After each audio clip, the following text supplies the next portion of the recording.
हम फिर असल नुमान एजाज को कब देखें? जो गुस्ल करने में That's very difficult. my support is for with every newcomer. I mean, For me as well. for you, if you want to act, I don't mind. उनके फर्नीचर को असेंबल कर देता हूँ, उनकी चीज़ें ठीक कर देता हूँ.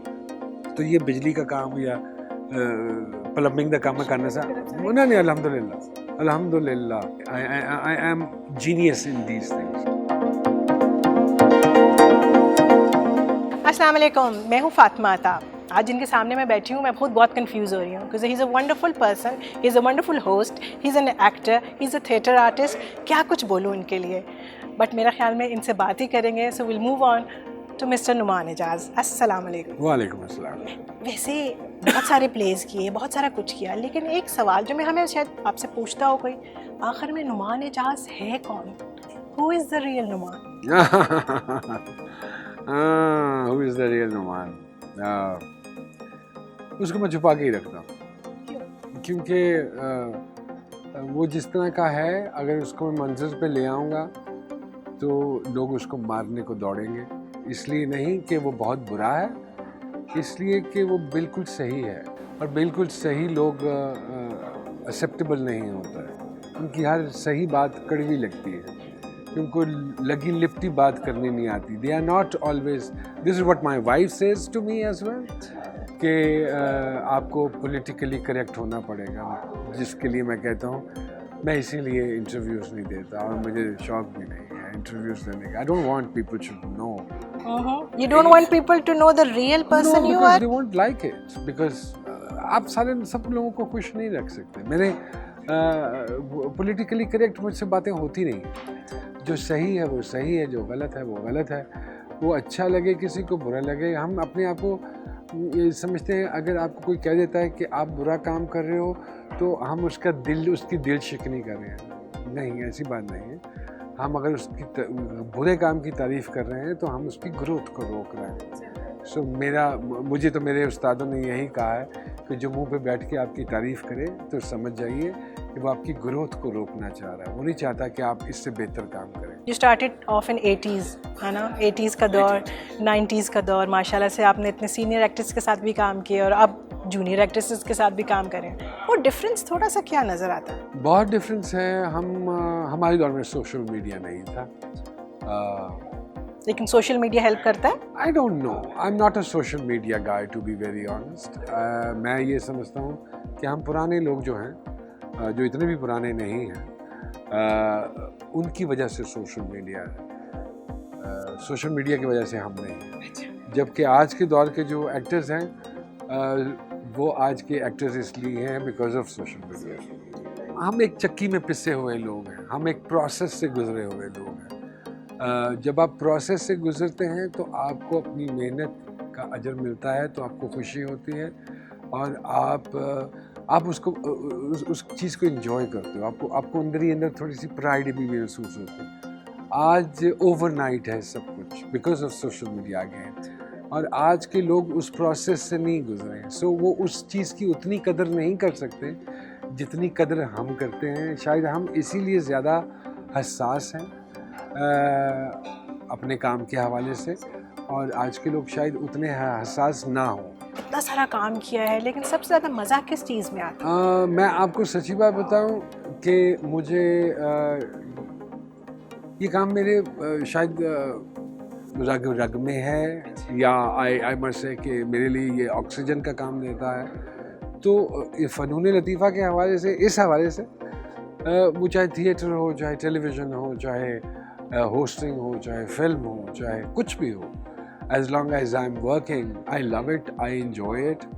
और मेरे ख्याल में तभी आप उस काम में बेहतरी भी ला सकते हैं, अपने काम में निखार भी ला सकते हैं, अगर आप उस काम को मज़ा लेके करते हैं और मन से करते हैं. और अगर आपके पास मोटिव, ठीक है, फाइनेंशियल मोटिव इज़ देयर, लेकिन अगर आपका फोकस ही फाइनेंशियल मोटिव है और आप इसको दिहाड़ी समझ के करते हैं, जो कि इस्तिलाह बहुत आम हो गई है कि दिहाड़ी लगा लो, तो ये दिहाड़ी लगाने वाला काम नहीं है, तो मन से करने वाला काम है. सो मैं इस काम के लिए बावजू होके आता हूँ और यहीं से कमा के लेके जाता हूँ और मेरा रब इसी काम में बरकत डाल देता है। अच्छा, LLB आपने की हुई है, if I am not wrong, law की डिग्री है, तो why didn't you continue on that? जी, मैंने कुछ अरसे के लिए प्रैक्टिस की, फिर उसके बाद हालात कुछ ऐसे डेवलप हुए कि प्रैक्टिकल लाइफ में आना ज़रूरी हो गया because of family financial issues and pressures. So इत्तेफाक से 2-2.5 साल मैंने प्रैक्टिस की। उसके बाद एक प्रोजेक्ट मिला और वो प्रोजेक्ट जो था वो लोगों को बहुत भा गया और उसके बाद काम की फरावानी शुरू हो गई, तो मैं वापस लॉ में ना जा पाया, जबकि उसमें थोड़ा सा डिले हो जाना था फाइनेंशियली अपने आप को स्ट्रॉन्ग करने के लिए और वो जो जिम्मेदारियां घर की थी उनको निभाने के लिए। सो ये एक्टिंग की वजह से वो जो सफ़र था वो मैंने जल्दी तय कर लिया। कभी दिल चाहा कि दोबारा उस फील्ड में जाऊं? वो भी एक्टिंग ही है। वो भी एक्टिंग है। हाँ, वो भी एक्टिंग है। एक्टिंग हर चीज़ में है, आपको करनी पड़ती है, मजबूरी है, उसके बगैर चारा कोई नहीं है। घर में भी होती है? जी बिल्कुल, बिल्कुल होती है। बल्कि मुझसे समीना पीरज़ादा साहिबा ने ये बात पूछी कि नुमान कब एक्टिंग नहीं करते। वो शायद एक्सपेक्ट कर रही थी मैं कहूँगा जब मैं बीवी बच्चों के साथ होता हूँ। नहीं, वहाँ पे भी आपको एक अच्छे शौहर, अच्छे बाप की एक्टिंग करनी पड़ती है। नहीं आप अपनी मर्जी थोप सकते किसी के ऊपर, अपनी सगी औलाद पे भी नहीं थोप सकते, अपने बेटर हाफ पे भी नहीं थोप सकते। सो वो मैंने उनको जवाब दिया, जब मैं गुस्ल खाने में होता हूँ तो एक्टिंग नहीं करता, है ना? That is when you see your own self. मैं ये होस्टिंग भी एक किरदार समझ के करता हूँ। This is not me myself, no this is not me, this is a character which once was I remember I was doing a program by the name of मज़ाकरात for दुनिया और मैं भाग जाता था हर चीज़ चौथे पांचवें प्रोग्राम के बाद। तो मुझे एक दिन इफ्तिखार ठाकुर साहब ने आके बोला कि गल, मैं कहा यार नहीं, मुझसे इन लोगों की झूठी बातों पे तालियां बजवाई जाती हैं, मुझे नहीं अच्छे लगते ये लोग, नहीं मुझे मज़ा आता, मुझे लगता है कि शायद मैं भी इस मुनाफकत का हिस्सा हूँ। तो जिस पे मुझे इफ्तिखार ठाकुर साहब ने कहा कि आप इसको एक किरदार समझ के कीजिए, तो वो बात मुझे इतनी अच्छी लगी उनकी, तो फिर मैं इसको एक किरदार समझ के करता हूँ। ओके, लेकिन आपने जितने रोल्स किए हैं, जितने ड्रामा में, there all different from one another. God has been very kind जी, अल्लाह पाक का बड़ा करम और एहसान है कि मेरे पास प्रोजेक्ट ही वो आता है जो रन ऑफ द मिल नहीं होता, जिसमें एक इंफरादियत होती है, जिसमें थोड़ा सा हटके होता है। फिर अल्लाह का ये भी एहसान है कि क्योंकि मोहब्बत है इस काम से, तो इसमें कोई ना कोई नया पहलू, नया अंग, रूटीन का भी है, तो उसको थोड़ा सा इतना ज़हीन कर दिया है मेरे रब ने मुझे कि मैं उसको थोड़ा सा डिफरेंट कर देता हूँ। It looks very natural. आप कुछ करते हैं तो वो लगता ही नहीं एक्टिंग कर रहे। अभी भी आपको लग रहा होगा कि मैं एक्टिंग नहीं कर रहा, लेकिन कर रहा हूँ। हम फिर असल नुमान एजाज को कब देखें? गुस्ल खाने में। That's very difficult. अच्छा, coming back to your family, माशाल्लाह से your son is coming into stardom, showbiz, माशाल्लाह से he's very handsome और like his mother हम कहेंगे. Like his mother, a very pretty, very complete woman, a beautiful human being, a beautiful soul, and what a, I mean I don't have the words to express myself. I think till I am alive. और मेरे रब का एक बहुत ख़ास तोहफ़ा, क्योंकि मेरी ज़िंदगी में जितनी खुशहाली आई शादी के बाद, खुशहाली से मुराद हम पैसे को ही लेते हैं, तो वो उनकी नसीबों की आई और मेरे नसीबों की अल्लाह पाक ने औलाद दी। हमारे बुज़ुर्ग भी यही कहते थे, रिज़्क़ औरत के नसीब का। So God has been very. If I am not wrong, एक ड्रामे में आपके साथ आई थी वो? जी, वो उनको हाँ, वो बस वो somebody very close, Khwaja Najmul Hasan साहब, तो बिकॉज वो उनकी फैमिली को भी जानते थे, मेरी फैमिली मुझे भी जानते थे, तो उन्होंने कहा नहीं है, बस प्ले जो है वो राबिया करेगी, कैरेक्टर राबिया करेगी। So then she did it. फिर उसके बाद इत्तेफाक से एक और प्ले था जो सलमान शाहिद साहब कर रहे थे, तो सलमान भाई आई कांट से नो, चाहे चमड़ी मांग लें, तो सलमान भाई ने कहा कि यार ये राबिया को लोग करा लेने, तो वो जियो का था, I am forgetting the name of that play actually.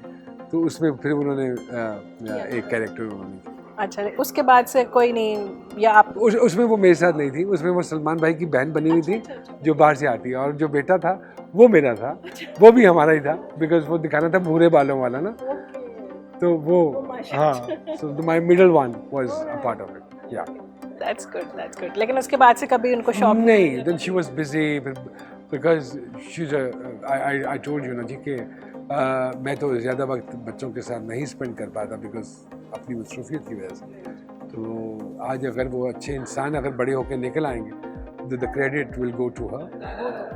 नहीं, the credit will go to her because जितना वक्त वो लगाती हैं और वो देती हैं, मैं तो अब जाके थोड़ा सा देना शुरू हुआ हूँ जब वो थोड़े से बड़े हुए हैं। आपका बेटा आ रहा है जी माशाल्लाह से ड्रामे में, you like to tell us something about it? कैसे आया, खुद ही से आया, उसको शौक था या उसको? मैं आपको सच्ची बात बताऊं, मैं कभी भी नहीं चाहता था कि मेरे बच्चे इस तरफ आएँ।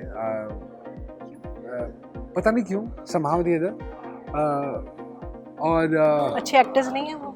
I don't know, I can't comment on that। मैं चाहता था पढ़े, अच्छी जॉब्स पे लगे, ये वो सारा कुछ। वो ये कोई साल पहले कोविड के दौरान ही, when COVID started, so I was in Canada, so इत्तेफाक से he came to me and he said कि can I talk to you? I said हाँ, पुत्र बोल। तो he said I want to try acting। मैं कहा well, एक्टिंग कोई बेटे ऐसी चीज़ नहीं है जो ट्राई करनी पड़ती है, ये अंदर से निकलती है चीज़, ये अंदर होती है, ये पॉलिश तो की जा सकती है, ये डाली नहीं जा सकती किसी के अंदर। और मैंने कहा कि ये तो एक कैफियत का नाम है। मैं तो 4 घंटे एक्टिंग के ऊपर बोल सकता हूँ, 5 घंटे बोल सकता हूँ। मैंने कहा I don't see an actor in you somehow the other। Look at your weight, look at yourself। क्या करना चाहते? मुझे कोई मोटिवेशन तो दिखाओ ना। आपने इसको डिस्करेज कर दिया? यस, मैं कहा मुझे कोई मोटिवेशन तो दिखाओ जिससे मुझे महसूस हो कि तुम्हारे में वाकई उस चीज़ के लिए कोई मोहब्बत जागी है या कोई एहसास जागा। मैं उंगली पकड़ के तुम्हें किसी के पास ले जा तो नहीं सकता। वो 1 दफ़ा करा देगा, 2 दफ़ा करा देगा, तीसरी दफ़ा कहेगा भाईजान नलायक बच्चा है, नाल ले जाओ, कार वापस, क्यों सारे सिर पे थोप रहे हो। और फिर दूसरी बात ये, हम जिस सोसाइटी में रहते हैं लोग मुआवजा शुरू कर देते हैं करना।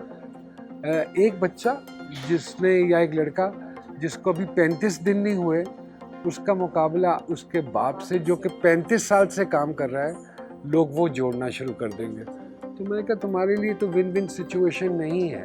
सो ये डिस्करेज करेंगे, ये जालिम सोसाइटी, यहाँ पे कोई इनकरेज नहीं करता। बहुत सारी बातें होंगी नेपोटिज्म के हवाले से और ये वो, जबकि हमारी फील्ड में नेपोटिज्म नहीं है। मैं आपको सच्ची बात बताऊँ, ये आपकी काबिलियत है जो आपको आगे ले जाती है। सो मैं कहा मुझे तो तुम में कोई मोटिवेशन नहीं अभी नजर आई। He said I need time। I said all right। So in 4.5-5 months he lost 25 kg and then I was surprised। और फिर उसके बाद ये भी आए हुए थे छुट्टियों पे, दिसंबर में we came back from Canada and he give the audition and he is doing it and I didn't, मतलब कि वो मुझे अब कोई फ़ोन करके कहता है कि ज़ावियर इज़ हियर एंड अगर, तो मैं उसको कहता हूँ भाईजान मैं किसी की ज़मानत नहीं दे सकता। सो आप उससे डायरेक्ट बात कर लें, if he wants to work with you I don't mind. ये ज़रूर है बीइंग अ फादर, यस, वो कहीं फंसता है, कोई बात होती है, कोई सीन मुश्किल आता है तो मुझे फ़ोन करता है कि बाबा ये एक सिचुएशन है, what do you think, how should I react.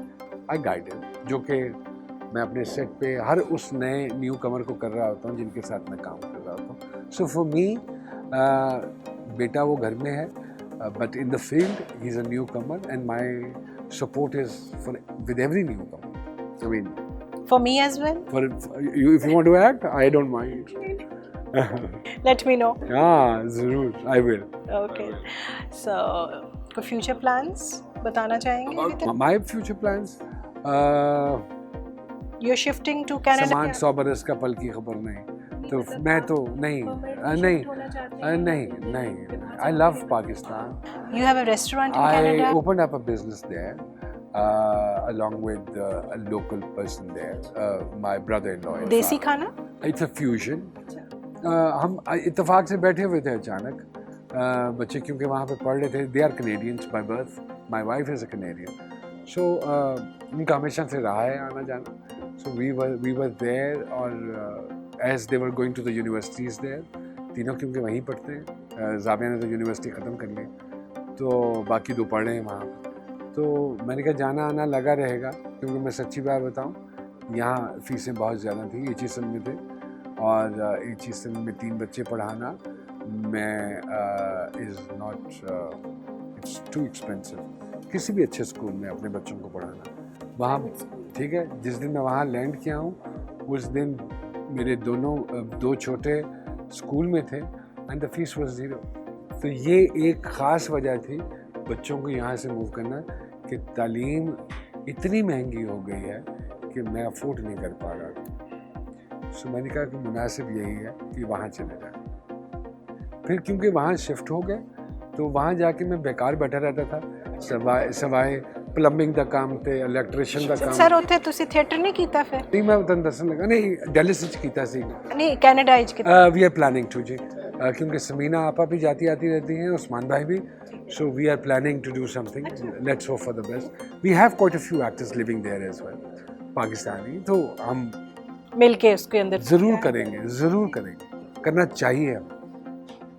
तो ये बिजली का काम या प्लम्बिंग का काम करने से नहीं, अल्हम्दुलिल्लाह ये अल्लाह पाक का बड़ा करम है.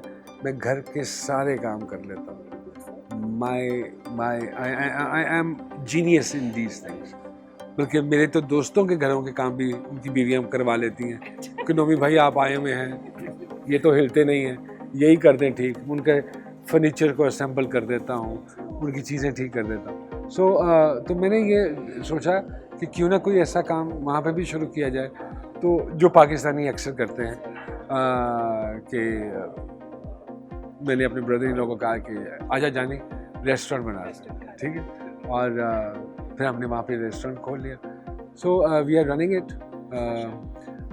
It by the name of Larachi. It's my journey from Lahore to Karachi. So उसको जोड़ दिया, तो अल्हम्दुलिल्लाह. तो बाकी ये है कि कोविड में खोला था, और मेरे रब का बड़ा एहसान रहा कि वो टेक अवे पे भी ठीक था. और अब चूँकि 16 जुलाई से खुला है full fledge. So let's hope for the best. Allah पाक सबके कारोबारों में बरकत. All the best for your future. Thank you so much, Numan bhai, for your time and for your lovely conversation. It was lovely talking to you. All right, इंशाल्लाह फिर आपसे मुलाकात होगी. Till then, अल्लाह हाफ़िज़.